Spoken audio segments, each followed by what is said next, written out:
single tooth replacement case, looking at number 30 here. And I labeled this missing lingual bone. And there's nothing to do with number 30 actually. It has to do with 25. Where the bone is completely missing on the lingual side. I mean, there's a very, very thin amount of bone here.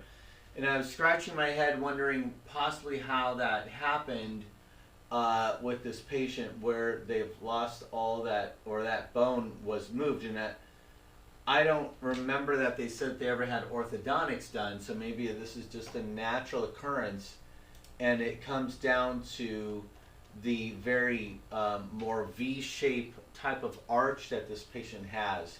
Looking at the arch shape here as well in the upper, you can see just how narrow that arch form is.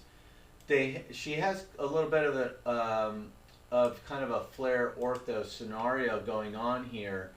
So this is not looking good in terms of long term for the patient to actually be biting down in that. This kind of leverage onto the front teeth here, trying to cut, really leverages across the facial plate here and pushes that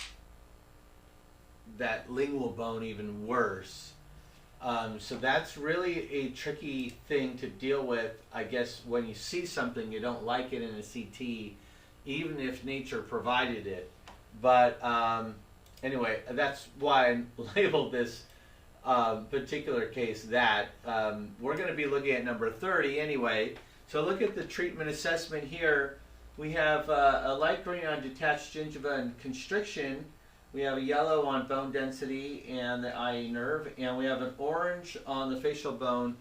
And the flare aspect was the other thing I wanted to note about this case. It doesn't have anything to do with 30, but I always like to put those cases into perspective when you look at these.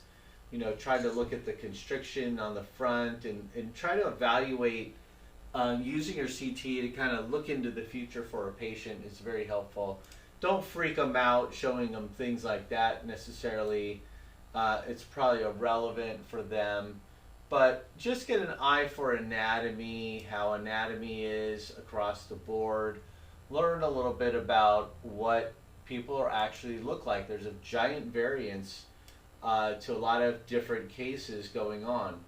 So anyway, let's look at this failed root canal system here. This is a decent bone height. The bone density is not super great here as we go through. This is a hopeless tooth.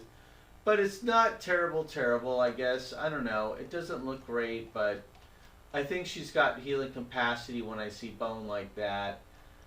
So I don't know. I think you got to live with what you got to live with. Here's this shelf you're going to run into, and let's just look for the nerve real quick. Here's a foramen here, and looking for that nerve, you just go through where you want to find the foramen, and it's probably coming right here, and it's dropping back, and you don't have a lot of bone density here, so your nerve is coming right here. So we're a pretty good distance away. Let's put this down so we know that our nerve is going to be about that height. So this is very helpful because right here it might look like that's really where the nerve is when the nerve is actually down here. So when we look at it that way, now we know that we're safe, and it goes, that's pretty typical that the IE nerve is going to end up down here where we have this kind of shelf going on the lingual side. So our bone density looks good there. Our distance looks good there too. If we were to measure from here to here, you got 10 millimeters. You got 12 and a half millimeters to the nerve. So you would want to put a 10 here. I would recommend grafting the site first. So that's how I would handle this case. I would not be trying to be a hero and going through it as an immediate placement. One of the things I always talk about is that in an ideal centered point here, if that is the distance, which is normal, you go straight down.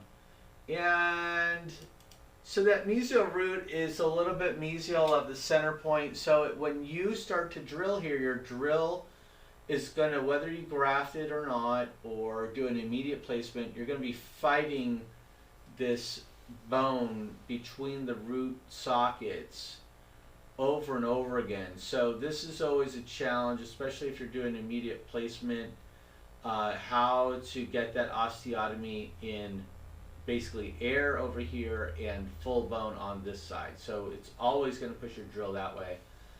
So my recommendation, of course, is the same.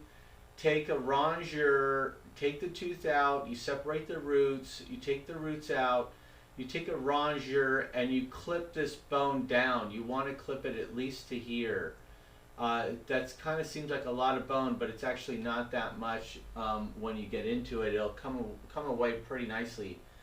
And you want to take that bone, and I would crush it and put it into the mix of your graft material and socket graft that and try to overpack it, and you're going to want to bring the bone fairly high. So you want to bring it to about there. So that'll be a very successful case, and when you actually put your osteotomy in, your implant's going to go into a nice position for sure. And let's just pick a 5x10 here. You can easily do a 6x10, probably be a little more ideal if your system has that size available. If it doesn't, then maybe find a system that does have it. But this is where we're going to end up being. And let's just center that up. All right. So we're going to be bringing that over here. You're going to take a little bit. 5 is plenty. So you don't want to go wider than 5. And you definitely don't want to drill past that. So you want to have, this is where you want to control the depth. So you would want to control the depth with the sinus burr. If you can, maybe drill a sequence with a regular traditional burrs to 8 and do the end point for the implant with a sinus burr. Typically the sinus flattened burrs only go to about a 4 millimeter diameter.